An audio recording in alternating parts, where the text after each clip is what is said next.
എന്റെ കൺമുമ്പിൽ എങ്ങനെ വന്ന് നീ പെട്ടുപോയാൽ നിന്നെ ഞാൻ തുപ്പും, ഞാൻ തൂറി എറിയും നിന്നെ.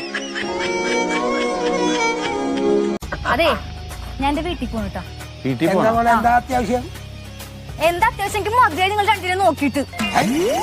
ഞങ്ങളെ നോക്കിക്കൊണ്ടിരിക്കുന്നത്, നിനക്ക് നിന്റെ കാര്യങ്ങൾ നോക്കിയൂടെ? ഒരു കാര്യം ചോദിക്കട്ടെ, ഒരു ഭർത്താവും ഉണ്ട്, ഭർത്താവിന്റെ ഒരു അച്ഛനും ഉണ്ട്, രാവിലെ തൊട്ട് രാത്രി വരെ ഒരു പണിക്കും. 21 വർഷമായി ഞാനിവിടെ, നിങ്ങൾ എന്റെ കല്യാണം കഴിച്ചോണ്ട് ഇവിടെ വന്നിട്ട്. ഇതിനിടയ്ക്ക് നിങ്ങൾ ഒരു ദിവസമെങ്കിലും നിങ്ങളൊന്ന് പണിക്ക് പോയിട്ടുണ്ടോ? 21 വർഷത്തിന്റെ ഇടക്ക് ഒരു ദിവസം പണിക്ക് പോയിട്ട് എന്തോ സമ്പാദിക്കാനാണ്? പോണമെങ്കിൽ സ്ഥിരമായിട്ട് പോണം, അല്ലാതെ ഒരു ദിവസം പോയി കഴിഞ്ഞാൽ എന്ത് കിട്ടുമെന്നാ പറയുന്നത്. എങ്ങനെ നമ്മൾ തോറ്റ്? വിശ്വസിക്കാൻ എനിക്ക് പറ്റില്ല കേട്ടോ. അത് എങ്ങനെ തോറ്റു അത്ര ആലോചിക്കാൻ എന്താ ഉള്ളതെന്ന് ഒരൊറ്റ തെണ്ടുകൾ നമുക്ക് വോട്ട് ചെയ്തിട്ടില്ല, അതുകൊണ്ട് തോറ്റു. അതന്നെ. എന്നാലും ഞാൻ ആലോചിച്ച് നോക്കാണ്, മനുഷ്യന്മാരൊരു സ്വഭാവം നോക്ക്. ഇങ്ങനെ നമ്മുടെ മുഖത്തേക്ക് ഇങ്ങനെ ഇളിച്ചിങ്ങോട്ട് കാട്ടിയിട്ട് ആ മേടിച്ചോർത്ത ചോറ് നിന്ന് അങ്ങോട്ട് പോയി എന്നുള്ളതാ. ജനമണ ജനമണ മംഗള ആ ജനമണ മംഗള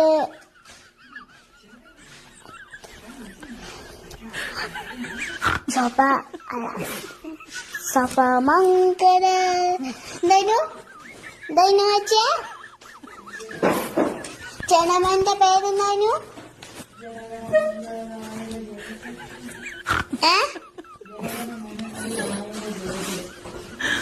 പഞ്ചാബ് അതാണ് പറഞ്ഞ ജനമണ മംഗള ജനമണ മംഗള അല്ല ജനമണ മംഗള മാക സദര പഞ്ചാബ് സുന്ന കുചലാപ പടാത്ത രാവിലെ ഉക്കല പങ്ക ഇന്ന് ഹിമാചല. അതെ, ഫിറ്റായോണ്ട് പറയല്ലാണ്ടാ. എന്നതില് നമ്മൾ എന്നായാലും മരിക്കാനുള്ള ആൾക്കാരാ അല്ലേ? എന്നായാലും നമ്മൾ മരിക്കാനുള്ള ആൾക്കാരാ. പിന്നെ എന്നിട്ട് തേങ്ങ നോക്കിട്ട് നിങ്ങൾ ഇവിടെ ഈ റീൽസും തപ്പിട്ട് നിക്കണ, പോയി ചത്തൂറാ. അതല്ലേ ഏറ്റവും നല്ലത്. ഈ സഫ അത് ഇത് ലോൺ എടുത്ത് ജീവിതം പാഴാക്കുന്ന നേരം പോയി തൂങ്ങിനാവണ. എൻ്റെ അമ്മയ്ക്ക് ഇപ്പോൾ 52 വയസ്സായി. അപ്പം അമ്മയ്ക്ക് ഈ വയസ്സായപ്പോഴത്തേക്കും ചെറിയ ചെറിയ ദേഷ്യങ്ങൾ. അന്ന് ഡോക്ടറെ കാണിച്ചേക്കാന്ന് പറഞ്ഞാൽ ഡോക്ടറെ അടുക്ക ചെന്നപ്പോൾ ഡോക്ടർ പറഞ്ഞു, ഇത് സാരമില്ല, ഇത് പ്രായമാകുന്നവർക്ക് വന്ന ഒരു അസുഖം, അതിന് ഒരാഴ്ച അല്ലെങ്കിൽ ഒരു 5 ദിവസം മരുന്ന് കഴിച്ചാൽ മതി എന്ന് പറഞ്ഞു. അങ്ങനെ മരുന്നിനെഴുതി ഈ ഫാർമസിയിൽ മരുന്നിന് ചെന്നപ്പോൾ തിരക്കുണ്ടായിരുന്നു. ആ ക്യൂ ഒക്കെ നിന്ന് അവിടെ ചെന്ന് മരുന്ന് മേടിച്ചപ്പോൾ സിസ്റ്റർ മരുന്നെടുത്ത് തന്നിട്ട് പറഞ്ഞു 5 രൂപയാന്ന് പറഞ്ഞു.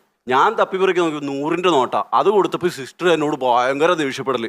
രാവിലെ തന്നെ 5 രൂപയുടെ മരുന്നിന് 100 രൂപ കൊണ്ട് വന്നേക്കോണോ, താനിത് എവിടുന്ന് വന്നോ? ഇവരുടെ ഒച്ചമേളം കിട്ടി ദേഷ്യപ്പെടൽ കേട്ട് അവിടെ ഇരുന്നൊരു മുഴുവൻ കൂടി. അപ്പോൾ എൻ്റെ ഒരു പരിചയക്കാരൻ പറയപ്പെട്ടു, അവനൊരു 10 രൂപ എടുത്ത് തന്നു. അപ്പോൾ ഞാൻ സന്തോഷമായില്ല. ഈ 10 രൂപ കൊടുത്തപ്പോൾ അവർ ഇനി ബാക്കി 5 രൂപയ്ക്ക് ഞാൻ എവിടെ പോണേ? അപ്പോൾ ഞാൻ പറഞ്ഞു, അന്ന് സിസ്റ്റർ 10 രൂപയ്ക്ക് മരുന്ന് തന്നേക്കാൻ പറഞ്ഞു. അവർ 10 ഗുളിക എടുത്ത് തന്നു. 10 ഗുളിക എടുത്ത് തന്നപ്പോൾ ഞാൻ അതിൽ നിന്ന് 5 എടുത്തിട്ട് ഞാൻ പറഞ്ഞു, അമ്മയ്ക്ക് ഇത്രയും ദേഷ്യമില്ല, ഈ 5 സിസ്റ്റർ വെച്ചു എന്ന് പറഞ്ഞു.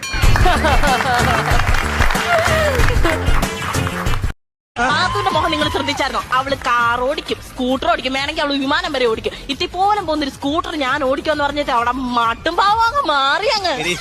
ഒരു പഴഞ്ചൊല്ലുണ്ട്, ആന പിണ്ട വിടുന്ന കണ്ടിട്ട് മുയൽ കണ്ണുരുട്ടല്ലേ.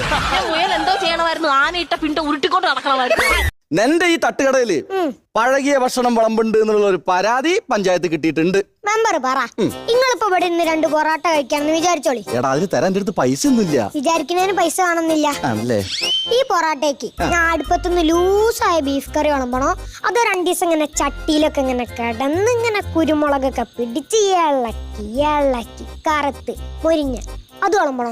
എടാ, ബീഫ് ഫ്രൈ ആവുമ്പോ 2 ദിവസം കിടന്ന് മൊരിയണം, അതാണ് അതിന്റെ ടേസ്റ്റ്. പിന്നെ മീൻകറി ആണെങ്കിലോ അടുപ്പത്തുനിന്ന് അങ്ങനെ എടുത്ത് വിളമ്പണോ, അത് 2 ദിവസം കൊടംപുളിയിലൊക്കെ ഇങ്ങനെ കിടന്ന് മസാലയൊക്കെ പിടിച്ച്. മീൻകറി ആവുമ്പോ 2 ദിവസം കിടന്നാലേ അത് സെറ്റാവുള്ളൂ. അപ്പൊ ഇന്നത്തെ കറി വേണോ 2 ദിവസം മുമ്പത്തെ കറി വേണോ? നീ 2 ദിവസം മുന്നത്തെ കറി വിളമ്പിയാ മതി. അപ്പൊ പഴകിയ ഭക്ഷണം വിളമ്പാൻ പഞ്ചായത്ത് അനുമതി.